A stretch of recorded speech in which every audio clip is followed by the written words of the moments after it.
Good morning, Melissa Guti with Exit Realty Nexus. Today is May 2nd, 2023, and I'm just going to do a quick video trying to give you a perspective of what's happening in today's market. So let's talk about perception and reality. So a lot of people are asking me, Melissa, what is really going on with today's market? Well, I'm going to give you some information that's straight from our Minneapolis Association of Realtors, and it's through this great interactive chart through InfoSparks.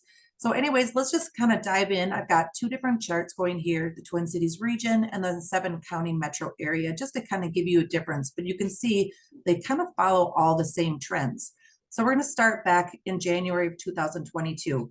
We all know winter's cold, we hunker down, but really the beginning of our spring market starts January 1st in Minnesota. So you can see how things kind of start going up, and we're up here in June. We start going back down. Here we are again in January of this year, and we're going back up. So you're going to see a trend as I go through all these charts. It's Minnesota. Things are cold. These are homes for sale. Kind of go back up.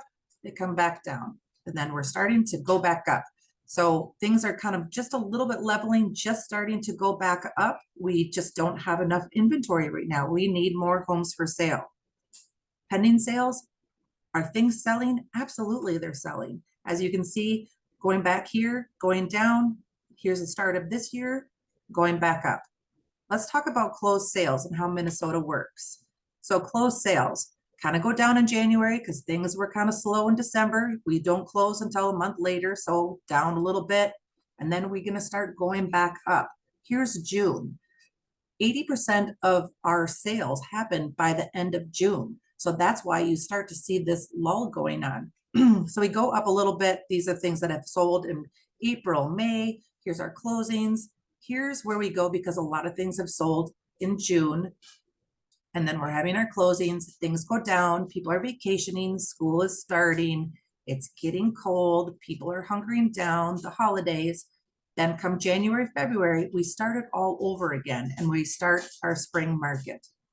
Days on market, obviously, a lot of this was affected by the higher interest rates, buyers taking a little bit more time to make decisions, but now they're going down. Look, we're at 26, 24 days. That is not a lot.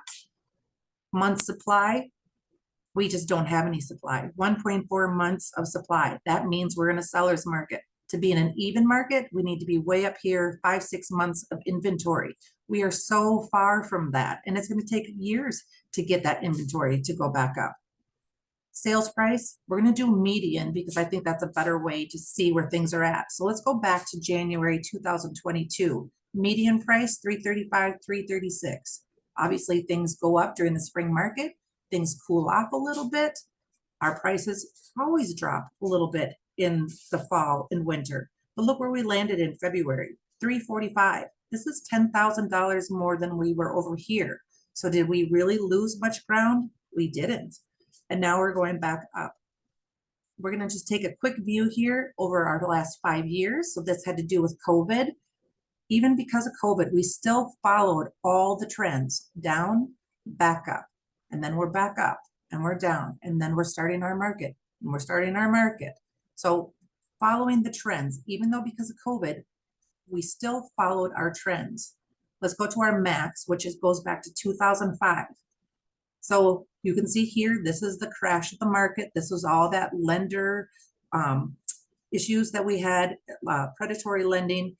But let's still watch the trends. This is when predatory lending was really starting. We didn't really see those big drops because of the predatory lending, people giving out way too much money, appraisals coming in way higher than they should have. And then we started with the crash. And here's our biggest crash in 2009. And then we kind of went up. This is when they kind of gave us money to help buyers. But you can see the trends. Ain't that some back home, but it's in the field. Whoops, sorry about that. Then we've got, it goes back down, and just watch the trends. No matter what, even through everything, we had the same trends because we're Minnesota. So when people tell you, oh my gosh, the market's crashing, everything's going down, it always goes down. It always goes back up, and it has over time for over 100 years.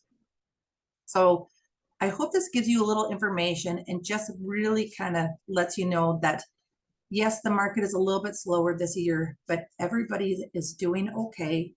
Everybody's, I shouldn't say everybody, but most people are gaining equity in their homes like they're supposed to. And our market is going to be okay. The Twin Cities is a strong, thriving market. Come back, get the scoop here always, and we'll be come back soon. Bye now.